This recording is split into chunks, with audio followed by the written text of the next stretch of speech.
And I finally started reading the Bible so I could argue with Christians. And I said, this can't be true. And I thought either Jesus was crazy, or he was a liar, or he's the Lord.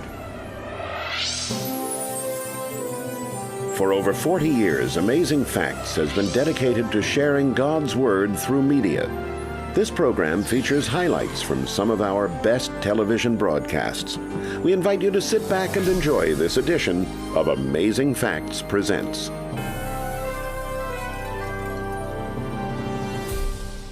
What I sometimes do during one of these series of meetings is I just take a section of time and I share with you my personal experience of how I came to the conclusions of the things that I'm sharing with you, and knowing the background sometimes helps. I'd like to begin with a verse from the Bible, and this one is from the first book of Peter, 1 Peter chapter 2, verse 9.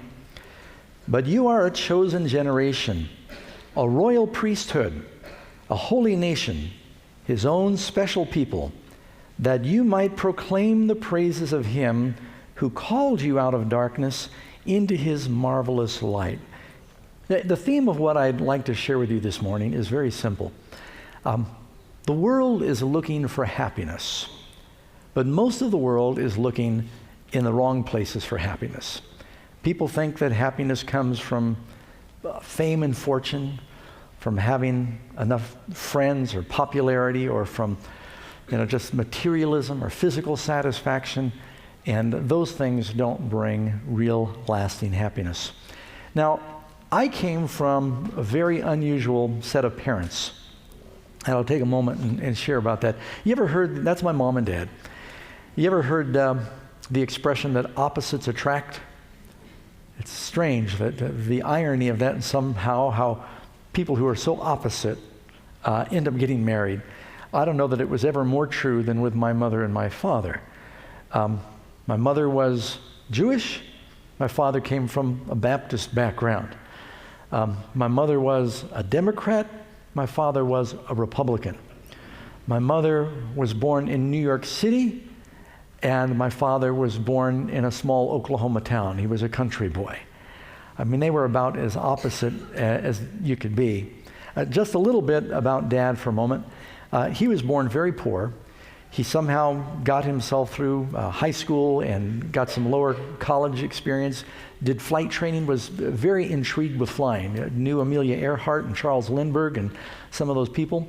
After the war, he began a business of buying and selling and leasing aircraft until it was the largest aircraft leasing business in the world, called International Air Leasing. And was also very active. He liked racing cars. He'd water ski, flew planes, had a lot of money, but he wasn't a very happy man. And just everything was work. I mean, he worked just regular 16-hour days, but then he would pretty much drink himself to sleep. Starting at lunch, he would have his first cocktails. By the time he came home, he was almost always drunk. We were just always worried, was he in a good mood or a bad mood? And we'd run and hide if Dad came home drunk in a bad mood. So it wasn't always a very happy home. And so when I meet people that think, oh, if I could just make more money, I'd be happy, I thought, oh, you really think so? It doesn't work that way. Jesus said, one's life does not consist in the abundance of things that he possesses. Money does not make a very good foundation for happiness. Now I'm going to switch over and talk about Mom for a minute. Very different. Mom was Jewish. Her maiden name was Tarshish. She was born in New York City. She went to California with her family when she was young. They were looking for a better life, and Mom really was intrigued with wanting to be famous. She was very talented. She could sing. But then beyond that, Mom, she really became famous as a film critic.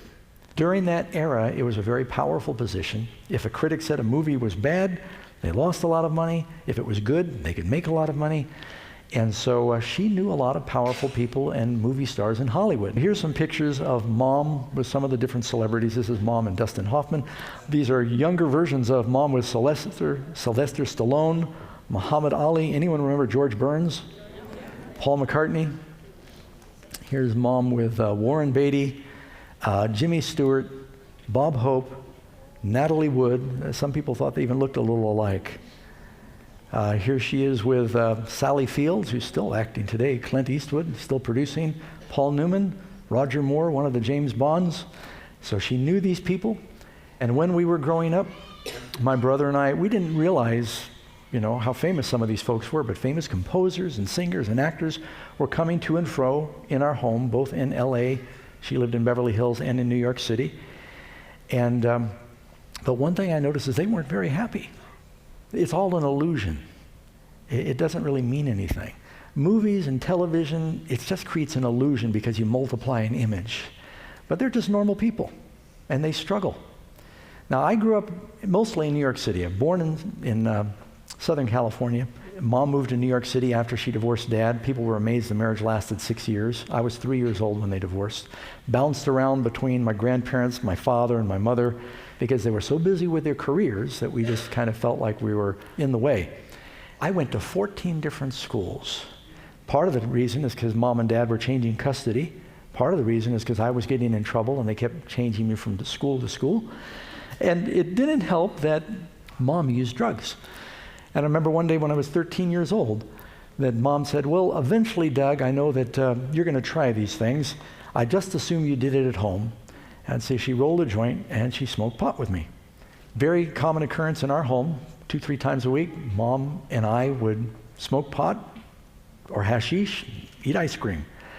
And she said, I just want you to do it at home. Well, it didn't stay at home. And so I started getting into all kinds of trouble.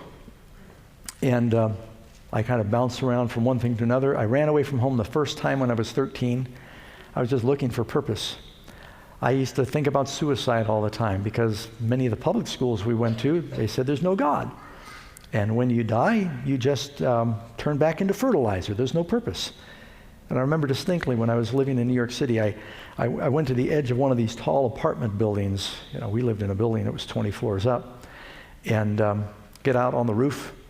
And I stood and I looked and I thought, all I have to do is jump and I won't be unhappy anymore.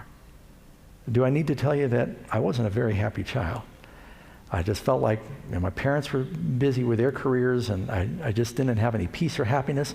I believe you die and you turn back into dirt. And I thought, I got in trouble in school all the time. Why not get it over with? All I've got to do is jump and I won't be hurting anymore. Sad thing is I started thinking about that at 7 years old. But God just kept holding it back. One thing that helped me, I have an insatiable curiosity, and I thought, if I kill myself today, something really interesting is bound to happen tomorrow, and I'll miss it. And so I was able to postpone my suicide one day at a time because of curiosity for years. Years later, I remember when Mom turned 40, she called me up, she said, Doug, I realized that my beauty and talents are fading, and I'm just thinking an end in my life. And I said, Mom, let me tell you how I dealt with that. At this point, I was a Christian. I said, you lose all your options when you commit suicide. You never know, it might get better tomorrow, and you'll never find out if you kill yourself. So just take it one day at a time. And years later, she said, that really helped me. So I began to think, why kill yourself by doing something boring like jumping off a building or taking a handful of pills? I heard a beer commercial, and it said, you only go around once in life. Get all the gusto you can. I wasn't real sure what gusto was, but I thought, well, that sounds good to me. I'm just gonna have as much fun as I can, and I'll kill myself having fun. And so I just began to live a very wild life with abandon. When I was living with Mom, I was already using drugs at home with Mom, and I found out where her stash was, and so I already knew about that side. When I was living with Dad's specialty was alcohol. He lived on a mansion in Southern California with a butler and a maid, and he had a complete bar in the house, stocked better than some city bars. And my friends and I, we would drink, and I was getting into a lot of trouble. I started getting involved in stealing and fighting and drugs. I started smoking cigarettes, and I was in and out of jail, ran away from home several times. And so I was getting into lots of trouble. And you know what it was, is I wanted attention. I wanted my friends to like me. And everyone wants love, and I just felt like nobody even cared about me. And so I just tried so hard to get someone to like me, I'd do just about anything. When I was living with Dad, this is the island, just a Google picture of Sunset Island #1. That's where Dad lived. He was in the north part of that picture. Had a house right there on the bay. We had 3 boats in the backyard. Had a yacht, ski boat, and I had a little sailboat. And the friends that I grew up with on the island, we got bored in the summertime, and we would go break into the homes of the other millionaires. We'd just sit around. We'd say, what do you want to do? I don't want to do it. Let's go break into this home. And so we'd go, and we'd dare each other. Just, kids have nothing to do. And so we'd go break into home. Didn't matter what we stole. Just steal something to show you were in there. We'd steal a tennis racket. I mean, it's just anything. And then they started daring me. They said, I dare you to break in while the people are still walking around. You could see the lights on. Because we knew the doors were open because the island had a security guard, so people were very relaxed. And so we'd break in and we'd steal something. They would dare me to jump off the bridge into the water, and I would do it just to try and get their attention. Well, things continued to progressively get worse. With the drugs, the stealing, I began to break into other homes and stealing cars and run-ins with the police. I took traffic school several times before I even had a license because of the problems I got in. But something interesting happened. I finally left home when I was 15, and I told Dad, my stepmother said, either he goes or I go, and I don't blame her. I was really a problem. Dad moved me into one of his hotels. He said, you got to live here. And that didn't work very long, and finally I said, look, Dad, I'm going to go. And he said, I don't know what else to do with you. I've tried everything. And I said, I'm just going to have to go figure it out by myself. And I left. And I took off hitchhiking, 15 years old. I went up to Boston. I had forged my driver's license. I was born in 1957. I changed my learner's permit to 52. I got a false ID that said I was older than I was. And so I got an apartment in Boston.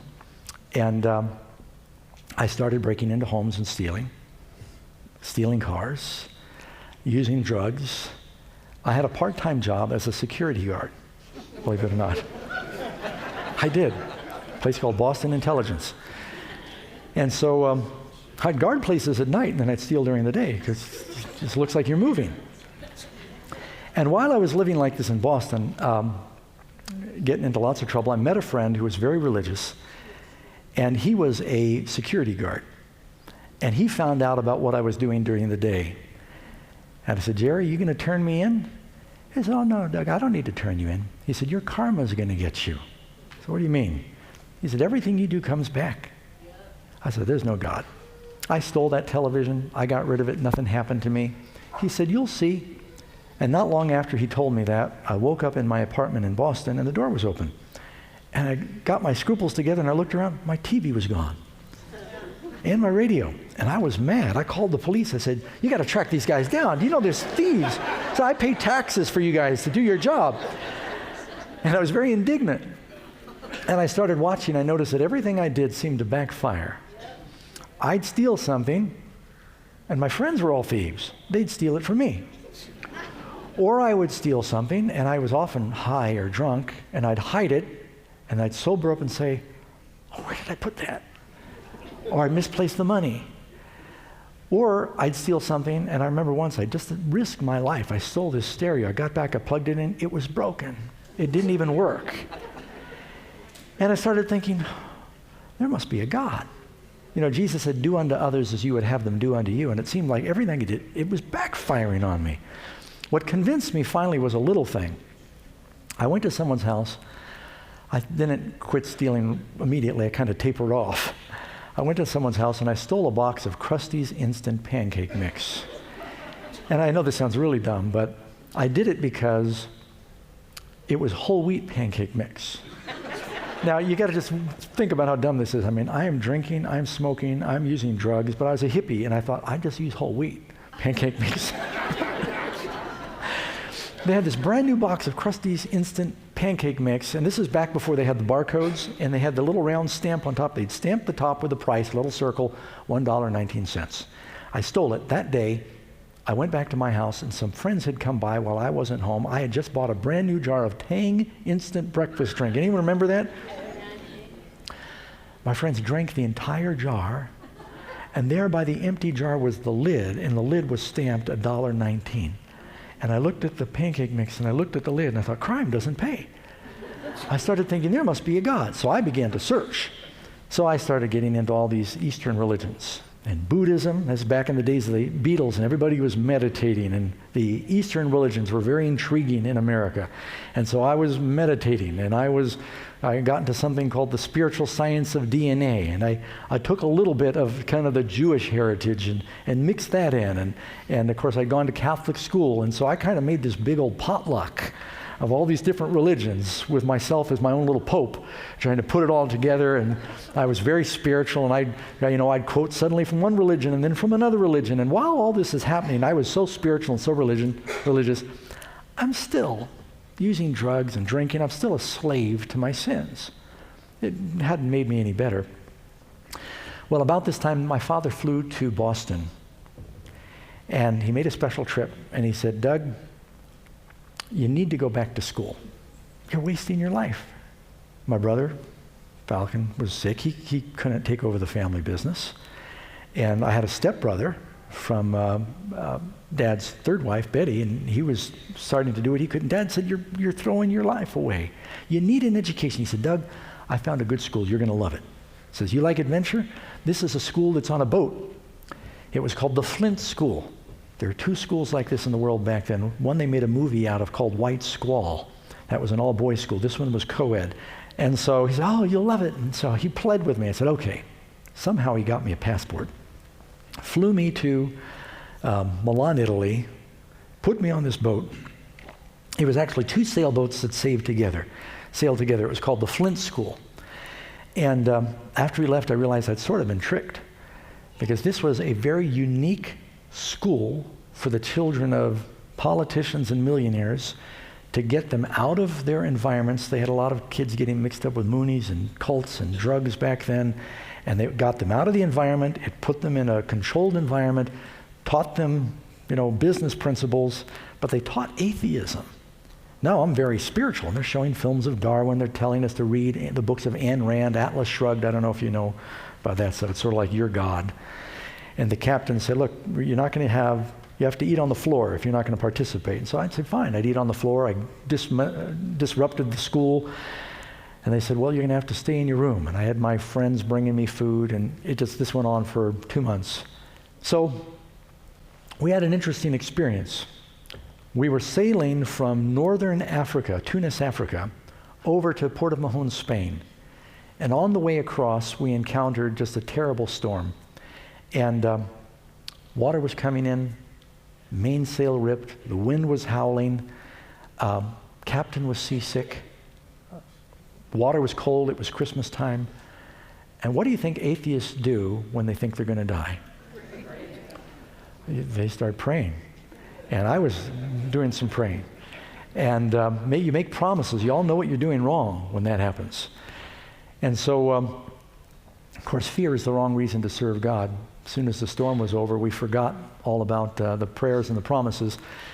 And I managed to convince the captain, look, I'll cooperate for the next few weeks until Christmas break if you just let me go home for Christmas break.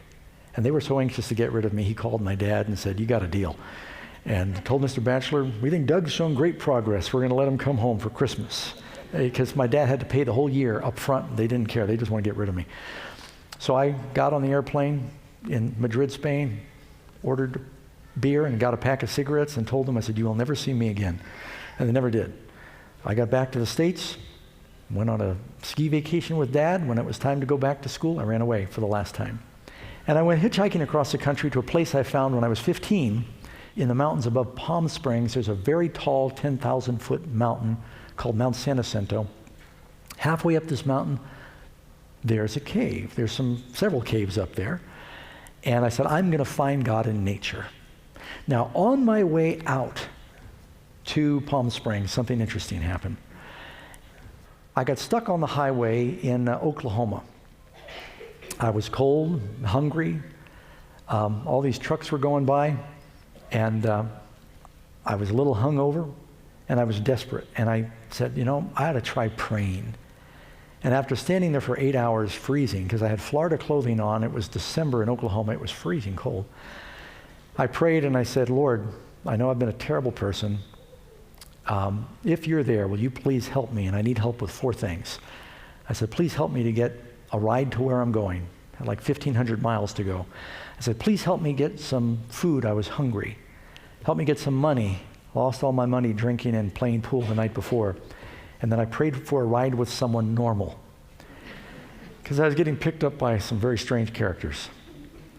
As soon as I finished praying, the next vehicle going by stopped, picked me up, took me all the way to my destination in Palm Springs, and preached to me all the way out there, which I didn't ask for. They gave me $40 when they dropped me off. They bought my food all the way out. Everything I prayed for, God gave me. And I thought, what a coincidence. But I had to listen to him or jump out of the car.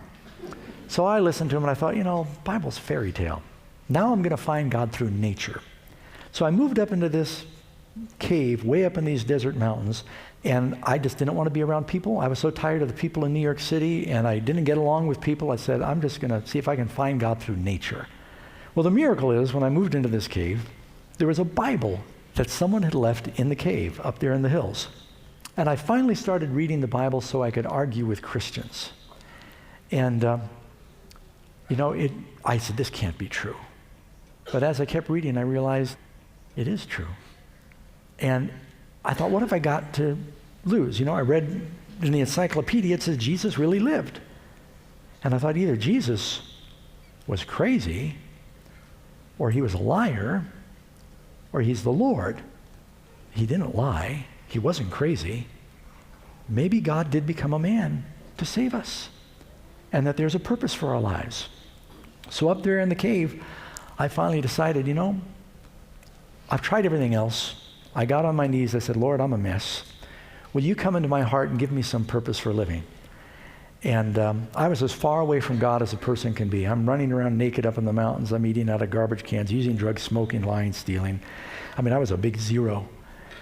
And I said, Lord, will you give me some purpose for living? And I felt him forgive my sins. He came into my heart, and everything began to change. Not all at once, but things began to happen. One quick story before we run out of time. I was so excited about the gospel and the changes God was making in my life. I said, Lord, I'm willing to tell people, but I'm a hermit. I don't know how that's going to happen. But I feel like you're wanting me to teach and preach others about you, because I was so excited. I said, you're going to have to let me know. Not long after I prayed that prayer, I called my mom in Beverly Hills. She said, Doug, you're never going to believe this, but I had lunch with someone from NBC. They want to fly up to your cave in a helicopter and interview you. Right after I prayed and said, Lord, if you want me to witness for you, you let me know. This is a picture of my mom at my cave. She flew up in a helicopter. They did a national interview. It was all over the country that day. My friends in jail said they saw it 3 times in one day. And so from that time to this, God just opened doors for me to be sharing with other people. He has a plan for your life. This is a picture of, I've been back to the cave several times over the years. This is our son Micah when he was like 7 years old. He hiked up there with me. So this is the waterfall in the pool right outside my cave. Went back up with the whole crew. That's Karen in the middle with Stephen. And I went back one year and I actually brought another Bible and I left it in the cave, just in case, kind of a little sentimental thing that I did. But my immediate family's all passed away. My father, my mother. I was with Mom when she died. I was with my brother when he died. And I remember I was out walking with my brother one day. Falcon went to school. He got a college education. He tried to work for Dad as long as his health would permit. And you can tell I'm the black sheep of the family. This was at my brother's wedding. I kind of had to come out of the cave, and you could tell. And I was walking with my brother one day, and he said, Doug, you're lucky. And I thought, wow. I said, you've got the house in Miami Beach on the water. You've got the boat. You've got the new cars.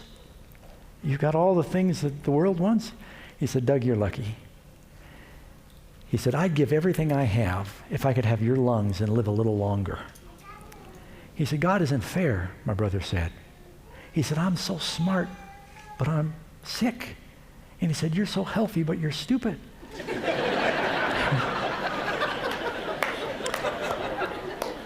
And, my brother, he basically said, I know I'm dying. I would give everything if I could live a little longer. I wouldn't care about any of the stuff, any of the fame, if I could just live a little longer. And I said, Falcon, do you want me to pray with you? He used to tease me when I prayed. Oh, yeah, you're going to pray over the food. Go ahead. Rub-a-dub-dub, thanks for the grub. He used to tease us. But you know, when he was dying, I said, Falcon, do you want me to pray? He said, yes, please. And what profit is it if you gain the whole world? If you're famous, if you got fortune, if you don't have life, you don't have anything.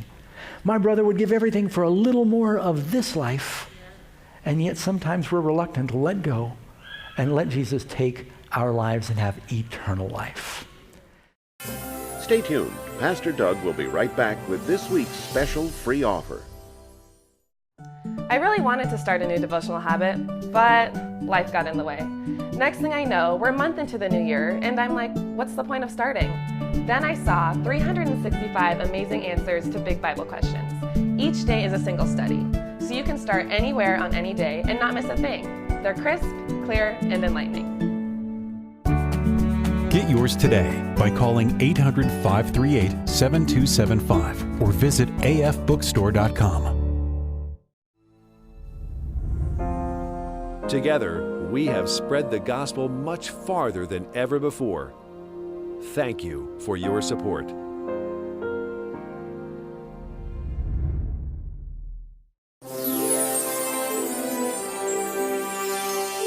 So what is the truth? Where do we go to find the answers regarding the purpose of life? I searched trying everything I could find. I looked through a variety of different religions, and what really made the difference for me is when I finally picked up a Bible. I thought it was a collection of fairy tales. I came to find out there's a reason this is the best-selling book in the world. And we'd like you to know why the Bible is still changing lives today. I have a book I've specifically written about the Bible, how to study the Bible and understand it and get the most out of it. It's called The Ultimate Resource. In it, you'll find lots of valuable information about the history of the Bible and how to approach Bible study. If you'd like a free copy, just go to the website on the screen, amazingfacts.org, or call the phone number and request offer number 104. If you'd like to receive this offer immediately as an ebook, you can simply use your smartphone and text the word Bible to 99000. I can promise you you'll never be the same, and you will be encouraged and comforted by this study. And that's why we do what we do here at Amazing Facts, because God's message is our mission.